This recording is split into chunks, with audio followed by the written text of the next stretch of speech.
Good afternoon. est présent. Eh bien, bon après-midi à tous et à vous, monsieur le témoin. Je pense que vous êtes heureux de savoir que dans peu de temps, vous pourrez rentrer chez vous. Et je vais immédiatement donner la parole au bureau du procureur pour qu'elle poursuive ses questions. Pour que Madame Pack poursuive ses questions. Allez-y, Madame Pack. Je vous remercie, Monsieur le Président, Madame, Monsieur le juge. Bonjour à nouveau, Monsieur Tarlu. Comme vous le savez, nous n'en avons pas pour longtemps. Alors, je reviens à ce que nous parlions avant la pause. L'un des mots que vous avez utilisé, je voudrais m'assurer qu'il a été correctement orthographié. Il s'agit de la transcription temps réel d'aujourd'hui, anglaise bien sûr. Page 72, ligne 13 à 14. Nous parlions de différents emplacements avec lesquels vous communiquez depuis la résidence. Vous avez parlé d'Aquedou, de la résidence, de la RTI, du palais présidentiel et du trésor. Et vous dites, et c'était la zone qui était en charge de la sécurité du palais au plateau. Alors, vous voulez dire Trècheville, là où la GR était basée, c'est ça? Les Trècheville. Le Tawa, oui. Alors, ce que je dis, qu'il y avait le GR et il y avait Trècheville. C'était eux qui étaient chargés de protéger le palais, le mansion. C'est à ces endroits que je me suis référée. Au trésor, il y avait un système de communication qui nous permettait de communiquer, justement. Madame Pack, très bien. Pour la transcription à la ligne 16, donc ça devrait être Trècheville, car j'ai entendu le témoin parler de Trècheville. Le témoin, oui, Trècheville. Question. Très bien, passons à autre chose. Au cours des questions qu'on vous a posées hier, vous nous décriviez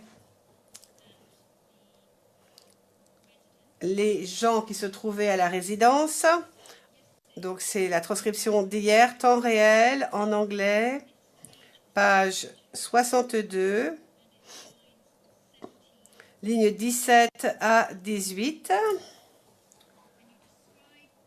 Donc, vous décrivez les gens qui se trouvaient à la résidence et vous dites, je vous cite,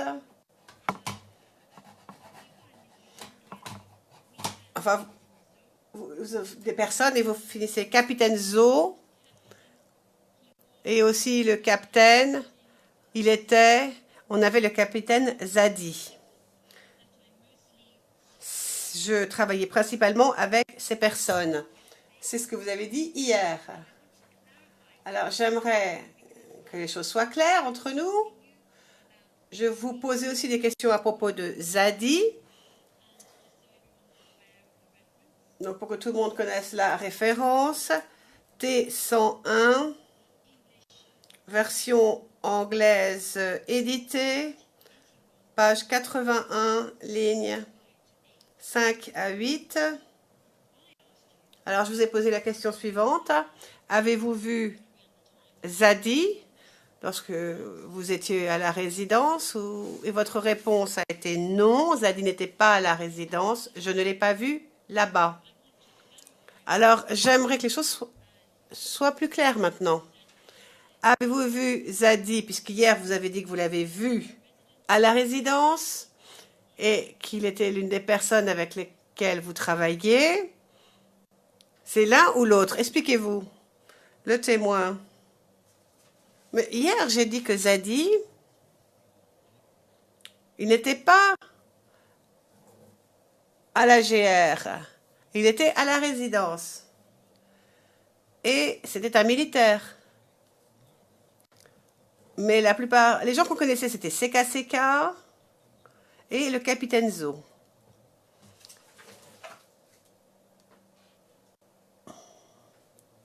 Après le capitaine Zo, il y avait le capitaine chargé des communications, KT, et puis après le commissaire de la résidence. Alors j'ai peut-être oublié, au passage, je le connaissais, mais il ne nous a pas rejoints sur la ligne de front pour combattre. C'est quelqu'un, une connaissance, je l'avais déjà vu. Donc j'ai oublié d'en parler hier et j'en suis absolument confus. Question. Alors reparlons encore de Zadi. Saviez-vous quel était son rôle à la résidence? Réponse. Bon, à la résidence, on n'est pas tous allés au front. Il y a eu des gens qui n'étaient pas suffisamment courageux pour aller au front. Zadi n'était pas au front. Il est juste resté à l'arrière. Alors, je sais pas, il s'occupait de l'administratif, il faisait du secrétariat. Alors parfois, c'est vrai qu'on s'asseyait ensemble et puis on parlait entre nous. Mais c'est tout. Question, mais savez-vous quelle était la spécialité de Zadi? Réponse, non, je n'en sais rien. Question. Est-ce que vous vous souvenez l'avoir mentionné dans votre interview? Document 0085-0766, page 0783, ça c'est l'original. Pour ce qui est du français, il s'agit du 0088-0311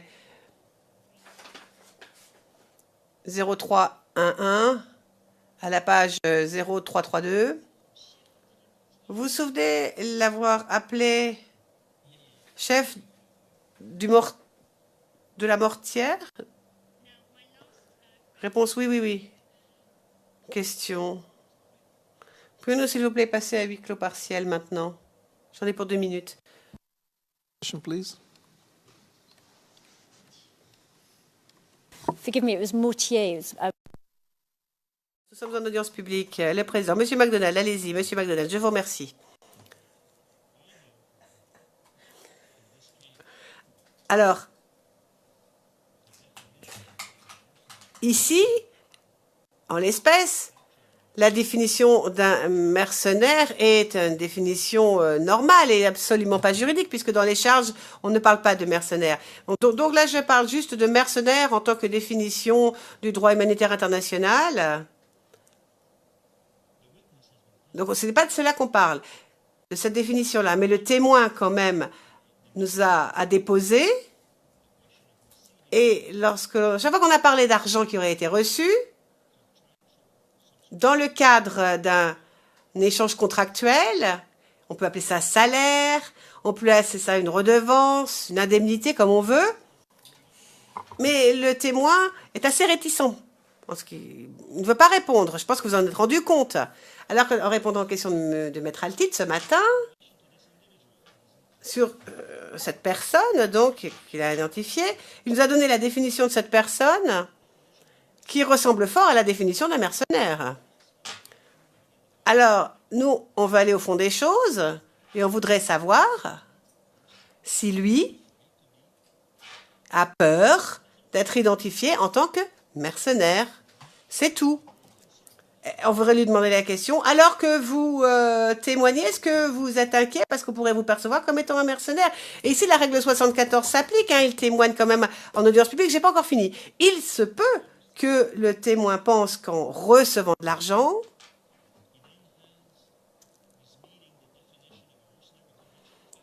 eh ben, il a peur d'être mercenaire et de se retrouver poursuivi chez lui. Donc, en fin de compte, vous pouvez croire ce témoin surtout, sauf sur cet aspect-là. Alors, on va aller au bout des choses parce que ça permettra de lever tout doute et d'évaluer la crédibilité de ce témoin en fin de compte. Voilà, c'est tout. Le président Maître Altit. 2 choses. La première chose, la défense sollicite la reclassification publique de cet échange qui était en session privée à huis clos et qui, de notre point de vue, mais je ne m'étends pas dessus car nous avons dit ce qu'il fallait dire, n'avait strictement aucune raison d'être à huis clos. 1. Deuxièmement, pour répondre à la demande du procureur, la manière dont M. MacDonald a tenté d'expliquer sa position parle par elle-même. Il a essayé de trouver tous les moyens, il est passé d'un point de vue à un autre, il a tourné autour du pot, il cherche à faire dire aux témoins que c'est un mercenaire, il n'y arrive pas, il a posé 12 fois la question.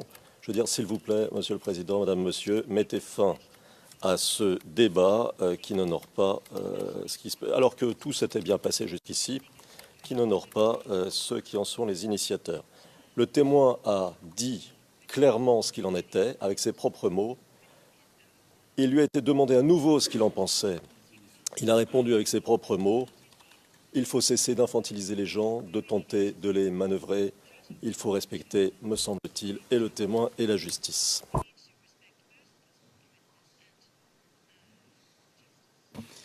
Mr. Knops? Président Maître Knops, Monsieur le Président, il s'agit ici d'une cour pénale internationale. On parle de droit ici. Donc vous allez devoir déterminer si des mercenaires ont été utilisés, et mercenaires au sens du droit humanitaire international. On ne peut pas avoir deux types de mercenaires. Alors, les mercenaires factuels, tels qu'envisagés par l'accusation, et les autres, les mercenaires qui sont définis par l'article 47 du premier protocole des conventions de Genève. Non, ce n'est pas au témoin de faire ça. Ce témoin n'a aucune idée de ces définitions. Ce n'est pas un avocat, ce n'est pas un homme de droit. Lui dire si, d'après lui, il satisfait aux critères de mercenaire, enfin, non. L'accusation dit qu'on n'a pas utilisé le terme mercenaire dans les charges telles que c'est défini par le droit international, mais on est quand même ici dans une cour de droit international. Alors quand on dit mercenaire, eh bien il faut une fois pour toutes déterminer ce qu'est un mercenaire et voir si la définition satisfait aux critères internationaux. Donc c'est pas une question à poser à ce genre de témoin, de toute façon, c'est évident. Le président.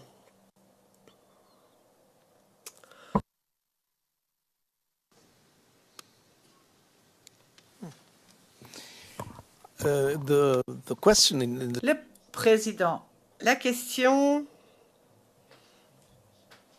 telle que posée par le procureur n'est pas admissible. Ça, c'est la position de la Chambre. Nous considérons que nous avons obtenu suffisamment d'éléments sur ce point pour trancher sur cette question ultérieurement. Non, nous considérons que ce n'est pas la bonne façon de poser la question. Et de toute façon, c'est une perception, c'est absolument pas un fait.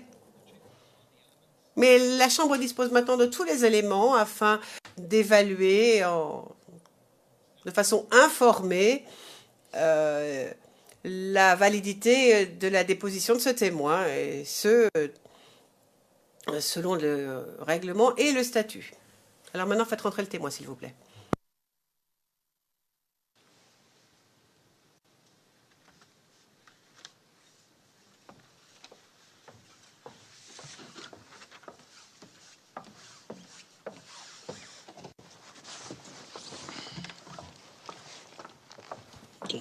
So, here you are again. I give... Le président, nous revoici. Je redonne la parole à Madame Pack du bureau du procureur. Madame Pack, merci, Monsieur le Président. Monsieur Tarlu, je vois que vous demandez la parole, mais je crois que vous serez heureux de savoir que je n'ai plus de questions à vous poser. Merci à la Chambre. Le président, merci, Madame Pack. Je demanderai au Conseil de la Défense si éventuellement il y a d'autres questions en suspens. Thank you very much, Maître Altit. Le président, Maître Knops. Maître Knops, pas de questions, Monsieur le Président. Le président, merci, Maître Knops.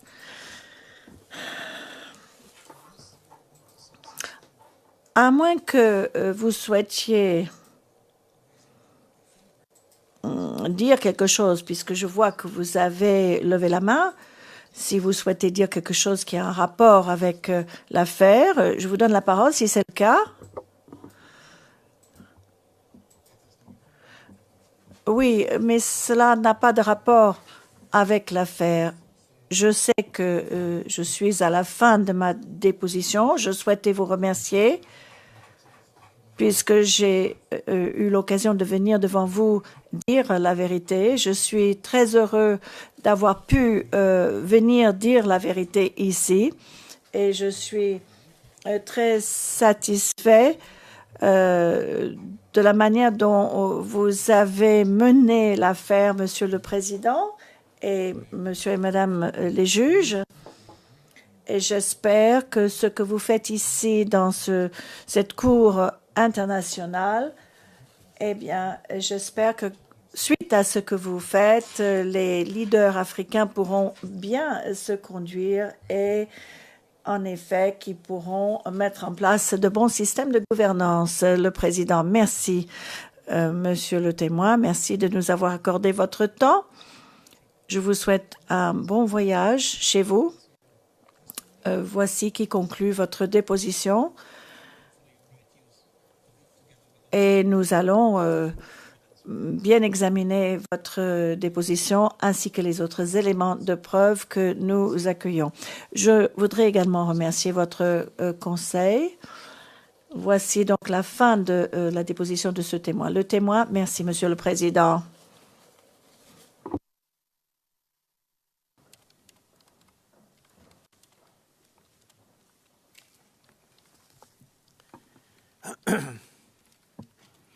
Now,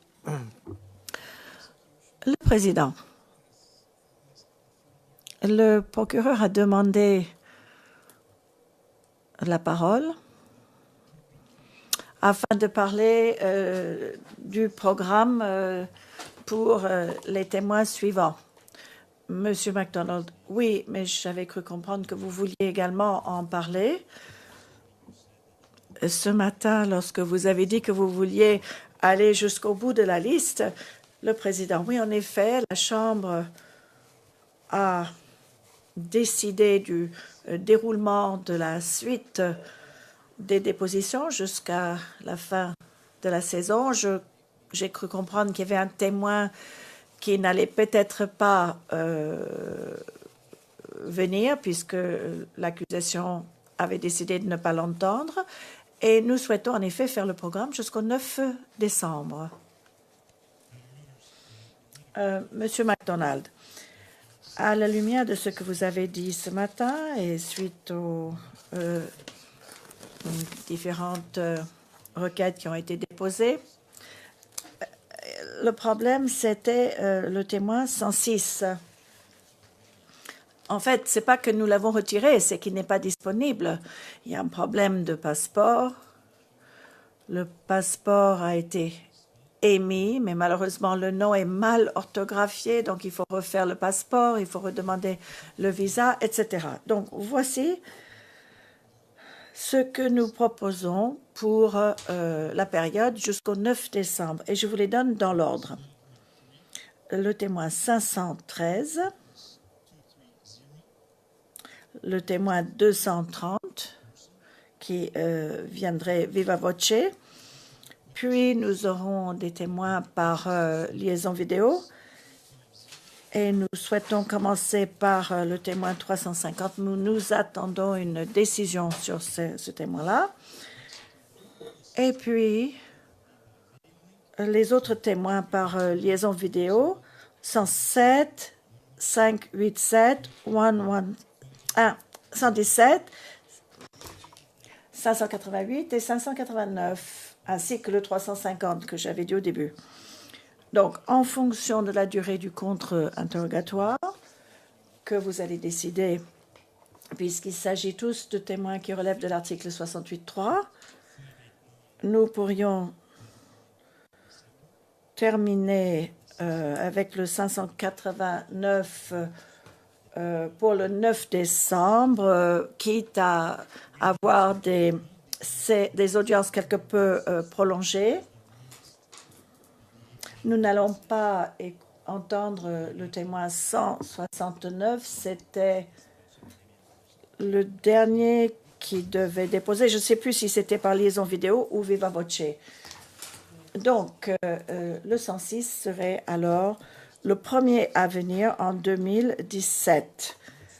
Donc, vous voyez, nous proposons 2 témoins en salle d'audience et nous pourrions continuer non-stop avec une série de témoins par liaison vidéo Il reste en suspens seulement le 350, le président. Merci beaucoup. Maître Altit. Je peux avoir le truc? Alors, pour que ce soit clair, le prochain ne change pas. 106 est remplacé par 230. 230 est remplacé par 350. Et toujours dans notre bloc, si je puis dire, toujours dans notre bloc, 350 est remplacé par 507. Est-ce que c'est bien ça?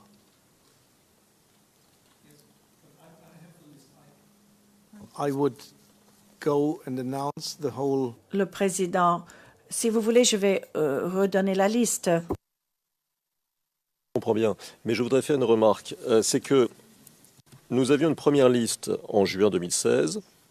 Nous avons eu une seconde liste avec un ordre de passage qui était valable jusqu'à aujourd'hui. Nous avons maintenant une troisième liste tout à fait différente. Et ça nous pose un problème. Parce que nous, quand on nous annonce un témoin, il faut qu'on analyse sa déclaration, tous les éléments, qu'on les recoupe, qu'on enquête, etc. Et là, au dernier moment, on est mis devant le fait accompli. Et c'est pas grave si c'est une fois de temps en temps. On peut comprendre, on a l'habitude de ce genre de choses. Mais quand c'est systématique, quand c'est au dernier moment, ça nous pose un vrai problème, Monsieur le Président. Ça nous pose un problème d'organisation. Et puis ça pose un problème aussi, ça pose aussi la question de l'organisation de l'accusation. Je comprends que les choses ne sont pas toujours faciles, c'est vrai.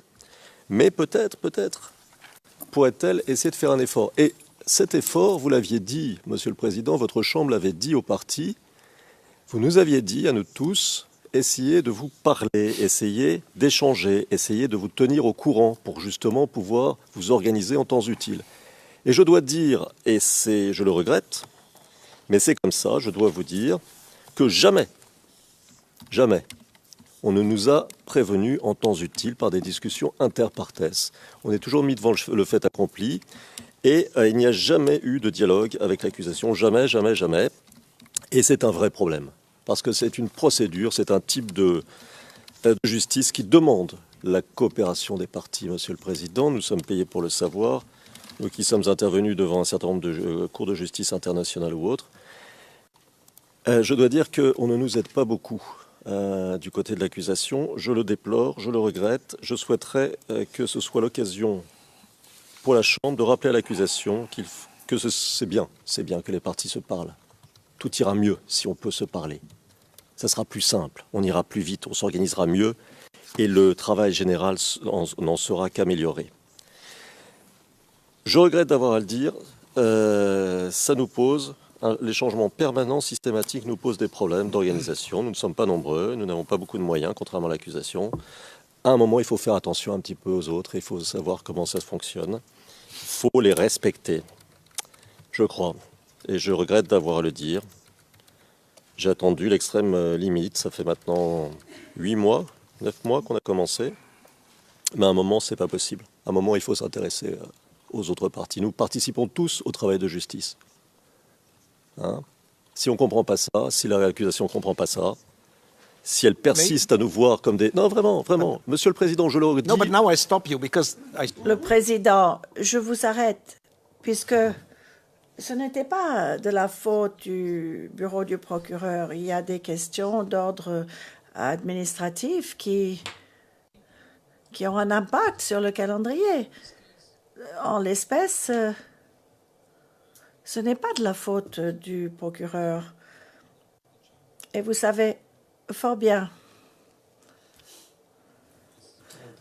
que la Chambre n'est pas toujours très tendre avec le procureur lorsqu'il y a des fautes ou des erreurs, mais cette fois-ci, ce n'est pas le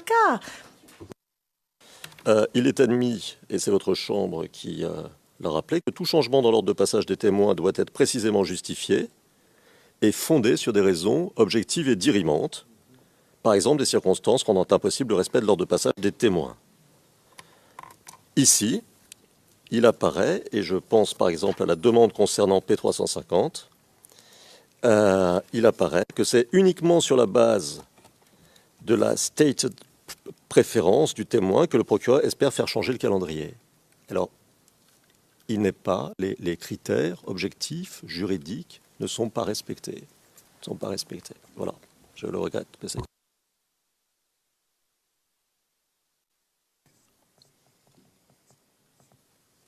Mr. Knops? Le président, Maître Knops, nous partageons tout à fait les soucis exprimés par Maître Altid, conseil de M. Gbagbo. Vous savez, nous divisons le travail par rapport aux différents témoins parmi les équipes de défense et nous avons parfois des obligations ici, mais également ailleurs. Donc, lorsqu'il y a un changement, cela pose problème pour nous.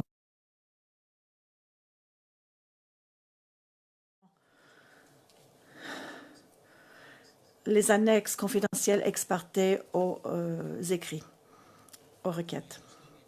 Je vais lire lentement dans l'intérêt de l'interprétation. À ces requêtes déposées par le bureau du procureur, la défense de M. Gbagbo a répondu par le biais des requêtes confidentielles 763 et 748.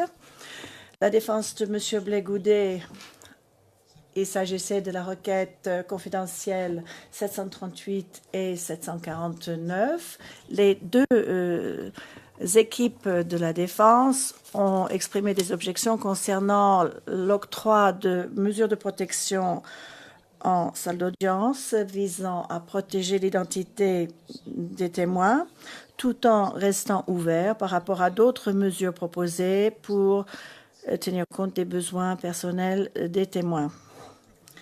Les représentants légaux des victimes ont répondu par les requêtes confidentielles numéro 737 et 750 à l'appui de cette requête. Le 17 novembre 2016, l'unité des victimes et des témoins a informé la Chambre que, bien qu'il n'y ait pas d'inquiétude en matière de sécurité qui puisse être détectée concernant le témoin 513, elle estimait néanmoins que, à la lumière du profil et de la vulnérabilité de ce témoin, le fait de révéler son identité en public pourrait lui causer un préjudice. Ainsi, l'unité des victimes et des témoins a recommandé que l'on adopte des mesures de protection en salle d'audience afin de protéger à la fois la dignité et la vie privée du témoin 530. Le 22 novembre, aujourd'hui même, l'unité des victimes et des témoins a fourni à la Chambre une évaluation préliminaire en matière de sécurité concernant les témoins 107, 555 ainsi que le 587. Pour aucun de ces témoins, l'unité des victimes et des témoins n'ait pu identifier un risque objectif qui pourrait venir justifier l'adoption de mesures de protection à des visées de sécurité. La Chambre a regardé de près les éléments fournis par le bureau du procureur ainsi que les éléments fournis par les deux équipes de défense ainsi que par l'unité des victimes et des témoins, ainsi que l'évaluation et les recommandations de l'unité des victimes et des témoins, ainsi que la jurisprudence passée et les éléments qui ont trait à cette affaire. La Chambre considère qu'il est possible de décider de l'ensemble de ces requêtes sur la base des informations qui sont déjà disponibles.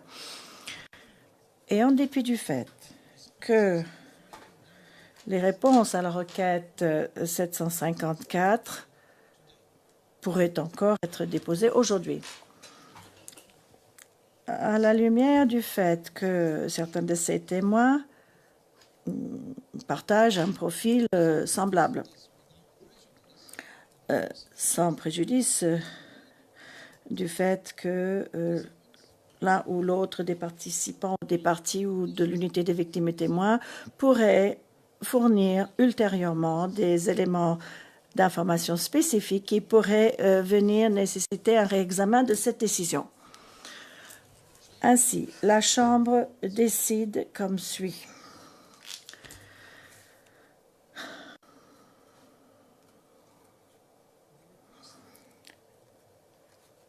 La requête, la demande d'assistance à la lecture pour le témoin 106, lorsqu'il viendra, le 107, le 117 et le 513 et le 555, ainsi que le 587 et le 588, c'est accordé. La demande d'assistance en ce qui concerne les déplacements à l'intérieur de l'audience et pour des pauses à intervalles réguliers pour éviter des malaises physiques ou psychologiques et pour éviter une retraumatisation est accordée pour les témoins 107, 117, 503 et 513 et 350. Des pauses pour l'allaitement est accordée au témoin 513. En ce qui concerne la demande formulée permettant d'effectuer des prières quotidiennes pour les témoins 107 et 117, les objections avancées par la défense de M. Blégoudet ont été notées. La Chambre prend note du fait que des demandes précédemment effectuées n'ont jamais nécessité des ajustements majeurs à notre programme et considère que ce sera de même cette fois-ci afin de satisfaire aux besoins religieux de ces deux témoins. Ainsi, la Chambre accorde ces requêtes et la mise en œuvre se fera de manière à éviter le plus possible de déranger le programme de l'audience. La Chambre a pris note de la demande visant à limiter à un seul conseil par équipe pour les témoins vulnérables 117, 513 et 350. La Chambre note que il relève de chaque équipe de la défense d'organiser sa stratégie, mais par ailleurs, il n'est pas possible de décider à l'avance de la manière dont un témoin particulier va réagir à l'interrogatoire en salle d'audience. Comme il est dit au paragraphe 31 dans les directives sur la conduite de la procédure, les questions doivent toujours tenir compte du respect de la dignité du témoin sans aucune exploitation de la vulnérabilité du témoin. Une telle exploitation n'est pas permise. Tel qu'indiqué au paragraphe 32 de ces directives, la Chambre interviendra et donnera des instructions, le cas échéant, lorsque cela est approprié, en fonction des circonstances de chaque témoin. La Chambre accorde également la demande que le témoin 350 puisse bénéficier de la présence d'un psychologue pendant sa déposition. Pour le témoin 117, 107, 513, 555 et le 587, la demande du bureau du procureur pour des mesures de protection en salle d'audience, notamment l'utilisation de pseudonymes, distorsion de la voix et du visage et l'utilisation de déposition à huis clos partiel pour certains passages de la déposition afin d'éviter l'identification du témoin au public. Pour ce qui est du témoin 117, 513 et 350, la Chambre accorde les mesures de protection demandées. La Chambre considère qu'en raison des événements traumatiques soufferts par ces témoins, ils sont en effet vulnérables et pourraient courir le risque de retraumatisation s'ils devaient déposer en public et en raison de leur contexte familial et de leur lieu de résidence. L'unité des victimes et témoins a déclaré, notamment concernant le témoin 513, le risque pour leur sécurité et leur vie privée, leur bien-être physique et psychologique pourrait en effet être allégé, empêché par l'adoption de mesures de protection en salle d'audience afin d'éviter qu'ils ne soient exposés au public en tant que témoins. Tenant compte du besoin d'éviter de contrecarrer les effets de ces mesures, même par inadvertance, étant donné qu'il est difficile de décider à l'avance s'il est nécessaire ou approprié de passer à huis clos partiel ou de revenir en audience publique, et souhaitant éviter les dérangements que cela peut entraîner, la Chambre considère que l'ensemble de la déposition de ces témoins se fasse à huis clos. Ainsi, les décisions éventuelles de reclassement de certains passages de la déposition pourraient être prises ultérieurement. Les mesures de protection accordées aux témoins 117, 555 et 587 sont rejetées.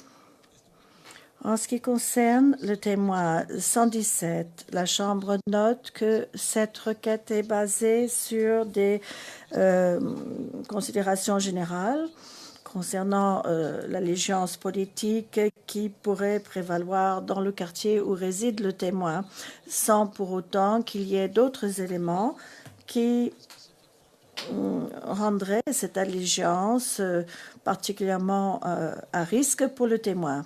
L'unité des victimes et des témoins a informé la Chambre que le témoin a exprimé sa volonté de déposer en public. En ce qui concerne le 555, la Chambre considère que, comme cela a été souligné par la défense de M. Gbagbo, les éléments d'information sur laquelle l'accusation base sa demande était déjà disponible lorsqu'elle a déposé sa toute première requête, alors même qu'aucune mesure de protection n'avait été demandée. La Chambre note également que ces éléments d'information ne sont pas suffisamment spécifiques pour justifier l'octroi de mesures de protection. De plus, la Chambre prend note du fait que le témoin avait déclaré, ayant parlé des événements en question à plusieurs personnes, notamment les représentants de l'ONUCI, les organisations de défense des victimes, ainsi qu'aux représentants de la mairie de son quartier. Enfin, l'unité des victimes et des témoins a indiqué que le témoin P555 n'avait aucune objection à ce que sa déposition se fasse en public. En ce qui concerne le 587, la Chambre considère que les circonstances indiquées par le procureur, notamment l'épisode traumatique qu'il aurait su faire pendant la crise post-électorale aux mains d'un voisin en particulier, ne justifient pas pour autant l'existence d'un risque concret suffisant qui justifierait l'adoption de mesures de protection en salle d'audience, étant donné qu'aucun élément d'information n'est fourni concernant le lieu où pourrait se trouver actuellement le voisin en question. On pourrait avoir, en effet, ce témoin pourrait avoir quelques préoccupations concernant la déposition en public, mais comme cela a déjà été dit, des épisodes passés isolés où la compréhension ou l'interprétation du témoin concernant le contexte de sécurité ne saurait justifier l'adoption de mesures de protection, surtout puisque l'unité des victimes et des témoins n'a pu établir de risque objectif quelconque. Enfin, la Chambre est satisfaite que la famille du témoin, ou plutôt les circonstances familiales du témoin 350, sont telles qu'il lui est difficile de venir à La Haye. Donc, la demande visant à ce que ce témoin puisse déposer depuis Abidjan par liaison vidéo est accordée. Comme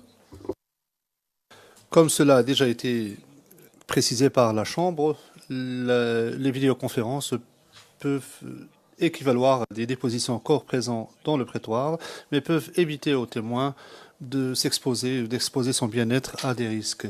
Ainsi s'achève donc cette décision de la Chambre. Nous allons à présent rappeler que nous allons commencer la déposition du prochain témoin, savoir le témoin de 230, non, pardon, 513, le témoin 513 alors.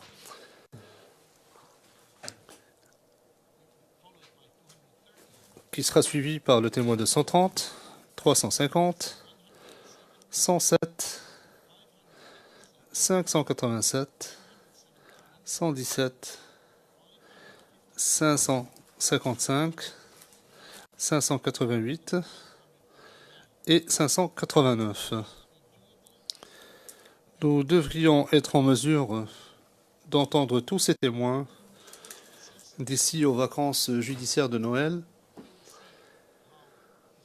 Nous allons suivre l'évolution de la suite du témoin 106. Et s'il était possible d'entendre ce témoin à la fin de cette série de témoins, nous le ferons. Nous devrons d'abord entendre tous ces témoins d'ici le 9 décembre. Et à partir de la semaine prochaine, je vous informerai demain précisément comment nous entendons le faire, mais à partir de la semaine prochaine, nous allons siéger suivant un horaire prolongé. À partir de la semaine prochaine, et nous verrons ce qu'il en sera à la fin de la semaine. Donc, un horaire étendu, c'est-à-dire 2 volets d'audience de 2 heures plutôt que 2 fois 1h30. Je vois que la représentante légale des victimes est debout. Je lui donne la parole. Madame Massida, merci Monsieur le Président. Avant le début de la déposition du prochain témoin, P513, j'aimerais rappeler que ce témoin est un témoin à double statut. J'aimerais demander l'autorisation de la Chambre afin d'interroger ce témoin, afin d'accélérer la procédure, et étant donné que la défense n'a pas soulevé d'objection à ce que la représentante légale des victimes interroge des témoins qui ont un statut double, je voudrais informer la Chambre de ce que notre requête concerne également le témoin 555 et 350. Je formule donc cette requête. S'agissant des 3 témoins, je voulais simplement faire une économie en présentant cette requête en même temps concernant les 3 témoins. Comme par le passé, la représentante légale des victimes souhaite interroger le témoin dans la mesure où il a été victime des événements, et nous souhaitons l'interroger sur l'impact que ceci a eu sur la vie du témoin. Le président, très bien, je donne immédiatement la parole aux parties. Je viens de recevoir un courriel de la greffière d'audience s'agissant de l'horaire de la semaine prochaine, l'horaire d'audience. Le greffe nous propose le programme suivant. Nous tiendrons des audiences de 9h à 11h, ensuite de 11h30 à 13h30 et de 14h30 à 16h30. 3 volets d'audience de 2 heures.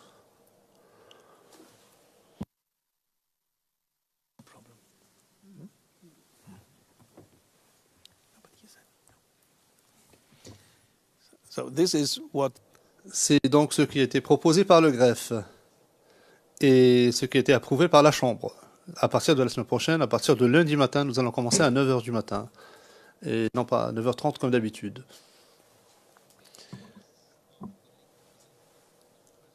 La représentante légale des victimes a présenté une requête aux fins d'être autorisée à interroger les victimes qui ont un double statut. Je m'adresse maintenant aux parties. Je vous donne la parole. Pas d'objection, Monsieur le Président. Mr. Knops? Le président, Maître Knops, en principe, nous n'avons pas d'objection, mais nous attendrons de voir les questions qui seront posées aux témoins. Le président, très bien, merci. J'espère que cela ne posera pas de problème. J'imagine que le bureau du procureur n'a pas d'objection. La représentante du bureau du procureur. Bonjour, Monsieur le Président, Madame, Monsieur les juges.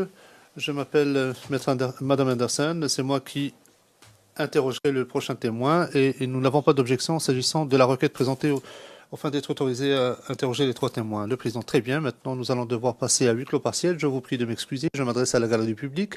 Nous allons passer à huis clos maintenant afin que soit introduit dans le prétoire le prochain témoin. Madame Pack, Monsieur le Président, j'espère que vous n'allez pas nous en tenir rigueur, mais nous allons devoir reconfigurer le bureau du procureur. Le Président, oui, c'est ce que je me disais. What we will do, I think. Le Président, il nous reste environ 20 minutes. Nous allons suspendre l'audience pendant 10 minutes afin d'organiser le prétoire, que vous ne soyez pas pressés. Nous allons suspendre l'audience pendant 10 minutes. Le greffe reconfigurera le prétoire et nous reprendrons après cela. Et je vais simplement présenter le prochain témoin, lui demander de se présenter. Et il nous faudra lever l'audience et reprendre demain matin. Madame Pack, merci Monsieur le Président. Le Président rappelant 10 minutes.